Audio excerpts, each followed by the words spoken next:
Kendaraan bermotor ini trennya memang meningkat sejalan dengan kita tahu pandemi ini sudah memasuki endemi.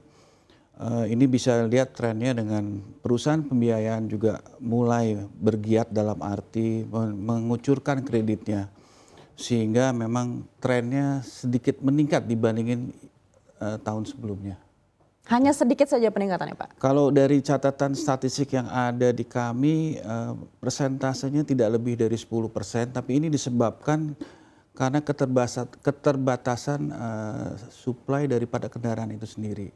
Khususnya untuk roda 4 ya. Kalau roda 2 tumbuhnya di atas 30% dibandingin tahun sebelumnya. Artinya ini sudah sesuai ekspektasi AAUI atau justru di bawah ekspektasi? Masih di bawah, jujur aja masih di bawah gitu.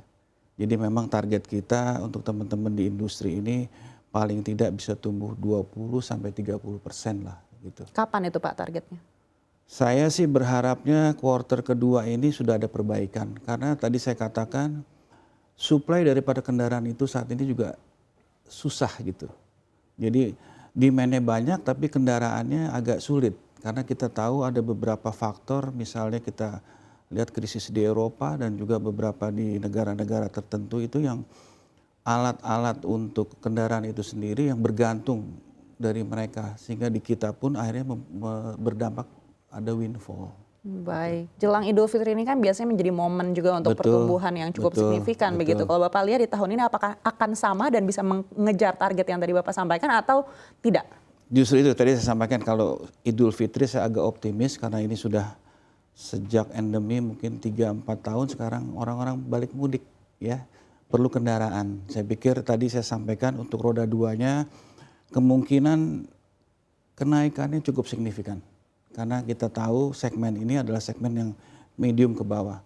Sedangkan untuk kendaraan roda 4, tadi saya katakan untuk yang premium kelas, kendaraan yang premium ini trennya cukup naik. Sedangkan untuk yang medium ke bawah ini yang trennya saya bilang stabil gitu. Tapi tidak menutup kemungkinan ini karena banyak sekarang kendaraan-kendaraan dari negara Cina ini masuk ke Indonesia, di mana demand daripada masyarakat terhadap kendaraan dari Cina ini cukup tinggi, jadi gitu. Dan yang membanggakan juga sekarang perusahaan pembiayaan juga sudah mau mengucurkan untuk memberikan kredit ke kendaraan-kendaraan yang buatan Cina ini. Baik, kita akan langsung tanyakan dari Jasindo seperti apa. Kalau tadi Pak Budi sampaikan, Pak Diwe katanya ini sebenarnya masih di bawah ekspektasi. Apakah di bawah ekspektasi Jasindo juga? Ya, sejalan dengan Pak Budi tadi, memang aktualnya saat ini penurunan penjualan kendaraan itu terjadi. Nah, penurunan ini selain memang ketersediaan kendaraan yang kurang, ditambah juga dengan tidak adanya lagi relaksasi pajak, relaksasi pajak pembelian kendaraan yang tahun lalu dihentikan per Oktober.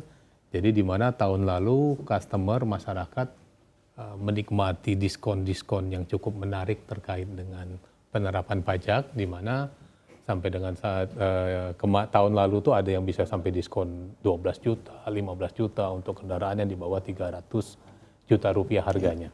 Nah memang tapi kondisi ini memang disiasati oleh teman-teman dari industri leasing, pembiayaan, dengan memberikan paket-paket menarik terutama untuk program mudik ini, ya, terkait mudik karena dengan COVID yang semakin menurun, semakin kecil, kami yakinin bahwa penjualan kendaraan itu akan naik lagi menjelang Lebaran ini, sehingga ekspektasi Jasindo dan industri juga akan semakin baik.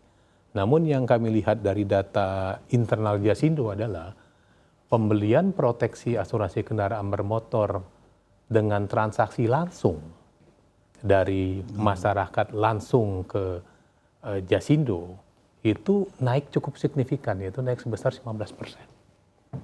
Jadi dengan ini bahwa kami yakinin bahwa kesadaran masyarakat atas pentingnya proteksi asuransi kendaraan bermotor ini semakin membaik.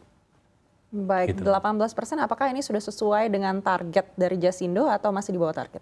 Untuk yang pembelian langsung ini sesuai target.